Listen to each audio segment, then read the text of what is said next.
Les bénévoles responsables des sentiers du club de ski de fond de Sainte-Terre en ont assez. Depuis quelque temps, certains usagers indésirables viennent jouer les troubles-fêtes et compliquer leur travail au Mont-Bell. C'est que des traces de motoneige et de VTT sont de plus en plus visibles dans les pistes, ce qui endommage les sentiers et inquiète les responsables du club.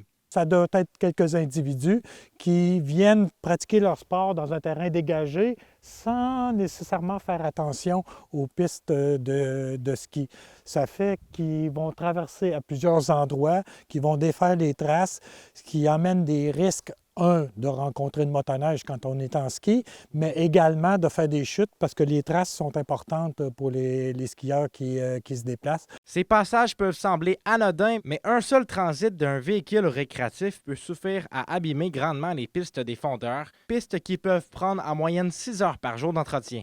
Quand on voit un paquet de passages de même, ça impose à nos bénévoles, parce que ce n'est que des bénévoles qui viennent faire toutes nos pistes, ça leur impose de revenir, de passer plusieurs heures à reparcourir tous les sentiers et à retracer. Ça peut devenir décourageant quand les gens ont mis des heures à mettre les sentiers très beaux et qu'on a le commentaire suite à ça d'un skieur qui nous dit « bien vos pistes ont été encore endommagées ». C'est un peu frustrant, je vous l'accorde. Pour la ville de Sainte-Terre, ces installations représentent un véritable petit trésor caché pour la population et les visiteurs. Pour tenter de régler la situation qui a pris une importance considérable cette année, la ville de Sainte-Terre et le club opèrent un grand travail de sensibilisation. Ce qu'on veut, c'est que les gens soient conscients qu'il y a un danger là, de passer dans les pistes de ski de fond en motoneige, même si c'est pas long, même si on essaie de faire ça rapide puis de pas rien briser.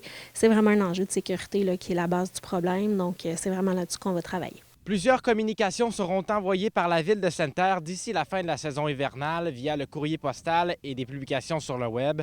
De nouvelles signalisations seront également installées au printemps. Zachary Desrosiers, RNC Nouvelles, Sainte-Terre.